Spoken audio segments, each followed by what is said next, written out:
అందరికీ నమస్కారం అండి. ఈరోజు ఒక మంచి కథతో మీ ముందుకు వచ్చేసాను. నడమంత్రపు సిరి. ఆ నడమంత్రపు సిరి వచ్చిన వాళ్ళు అతిగా అహంకరించి మొత్తానికి సర్వం కోల్పోయేలా అవుతారు. అందుకే ధనం సంపాదించడం గొప్ప కాదు, ఆ ధనాన్ని సద్వినియోగం చేసుకోవటం తెలియాలి. అహంకారం చూపించినా కష్టమే, వ్యసనానికి అలవాటు పడితే మరింత ప్రమాదమే. దీనికి సంబంధించి ఒక మంచి కథ ఈరోజు చూద్దాం. Welcome back to our channel positive vibes in Telugu. Sarangapuram అనే ఒక ఊరిలో పరమేశ్వర శాస్త్రి అనే ఒక పండితుడు ఉండేవాడు. ఆ ఊరి శివాలయంలో అర్చకునిగా ఉంటూ ప్రజలకు జాతకాలు చూస్తూ వారికి తనకు ఉన్న దాంట్లో తోచిన సాయం చేస్తూ ఉండేవాడు ఆ శాస్త్రి.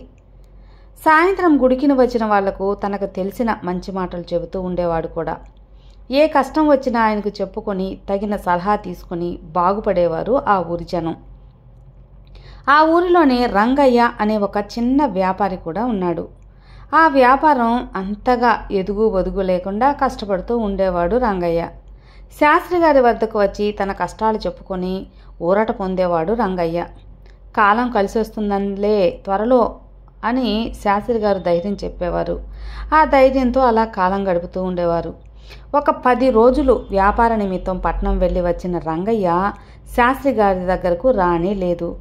ఒకరోజు సాయంత్రం శాస్త్రి గారు ఆలయ మండపంలో కూర్చొని వచ్చిన జనాలకు జాతకాలు చెబుతూ ఉన్నారు. అప్పుడు రంగయ్య ఆర్భాటంగా వచ్చాడు.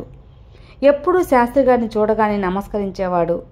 ఆయన్ను అస్సలు పట్టించుకోలేదు. ఈసారి అర్చన చేయడానికి రమ్మని సైగ చేశాడు కొంచెం పొగరగా. అర్చన చేసి అతన్ని పంపి వచ్చి అక్కడ మళ్ళీ కూర్చున్నాడు. అతనికి ఈ మధ్య ఏమైనా ధనం కలిసి వచ్చిందా అని తన వద్ద కూర్చున్న వాళ్ళని అడుగుతాడు శాస్త్రి. అవునండి, మొన్న మధ్య పట్నం వెళ్ళి వచ్చాడు కదా, అక్కడ ఏమి లాభాలు వచ్చాయో తెలియదు, విపరీతంగా ధనం ఖర్చు చేస్తున్నాడు అంటారు అక్కడున్న వాళ్ళు. నడమంత్రపు సిరి అహంకారం తెస్తుంది కొందరిలో. ధనం వచ్చినా పెద్దల పట్ల వినయం, తోటి వారితో సాయం చేసే గుణం అలవర్చుకుంటే ఏ ప్రమాదమూ రాదు. లేదంటే అనవసరంగా ప్రమాదంలో పడతారు. కొన్నిసార్లు ఆ అహంకారం ప్రాణాంతకంగా కూడా మారుతుంది. దానికి ఉదాహరణ చెబుతాను అంటూ ఆయన అక్కడ వారితో ఇలా చెబుతాడు. ఒకరోజు ఒక బాటసారి ఒక మర్రి చెట్టు కింద విశ్రమించి ఉన్నాడు. తర్వాత తన దారిలో తాను వెళ్ళాడు. అతని బట్టల్లో నుంచి ₹1 కింద పడిపోయింది.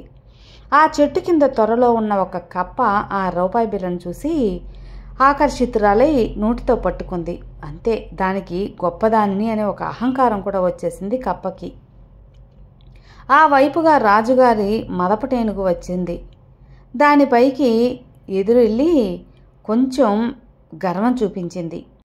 కానీ ఆ ఏనుగు మాత్రం అసలు ఏమీ పట్టించుకోకుండా దాన్ని తొక్కుతూ వెళ్ళిపోయింది. కప్ప ఏనుగు కాలి కింద పడి చచ్చిపోయింది. అలా అనవసరంగా అహంకరించి ప్రాణాలు కోల్పోయింది కప్ప. అందుకే ఎంత సంపాదించినా వినయంగా ఉంటూ పెద్దలను, గురువులను గౌరవించడం, తోటివారి పట్ల ఆదరణగా, అన్యోన్యంగా ఉండటం మనిషి నేర్చుకోవాలి. అప్పుడే భగవంతుడు కూడా అట్లాంటి వారికి అండగా ఉంటాడు అని ముగిస్తాడు శాస్త్రి ఆ కథను. ఆ మరునాడే రాజభటులు వచ్చి రంగయ్యను పట్టుకెళ్లారు. పట్నం వెళ్ళి అక్కడ మోసపూరితమైన వ్యాపారం చేసి వచ్చాడని తీసుకువెళ్ళి శిక్షిస్తారు కూడా. అందుకే నడమంత్రపు సిరి వచ్చినప్పుడు అతిగా ఆవేశపడి అహంకారాన్ని చూపకూడదు. ఇప్పుడు చూడండి, రంగయ్య మొత్తానికే సర్వాన్ని కోల్పోయాడు. తప్పుడు దారుల్లో వెళ్ళి డబ్బు సంపాదించి అహంకారం చూపిస్తే ఇలాగే కదా అవుతుంది. అందువల్లే ఎలా అయినా సరే న్యాయంగా సంపాదించినా, ఎంత పెద్ద కోటేశ్వరులైనా మనం తోటి వారికి ఇచ్చే మర్యాద ఇవ్వటం, తోటివారితో గౌరవంగా ఉండటం, మన వాళ్ళని గౌరవించటం, ఆ అహంకారాన్ని నాకేంటి అనే ఒక అహంకారాన్ని ప్రదర్శించకుండా ఉంటే భగవంతుడు ఇంకా ఇంకా ఇస్తూనే ఉంటాడండి. వినారు కదా ఈ కథ.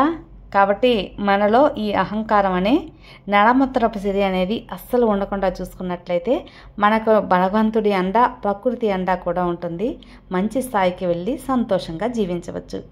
ఈ కథ కూడా మీకు అందరికీ నచ్చుంటుంది అనుకుంటున్నాను. నచ్చితే లైక్ చేయండి, మరికొంతమందికి షేర్ చేయండి. కొత్తగా మన ఛానల్ చూస్తే సబ్స్క్రైబ్ చేసుకోండి. మరో మంచి వీడియోతో మళ్ళీ కలుద్దాం. అంతవరకు have a good day friends. Thank you for watching. Bye.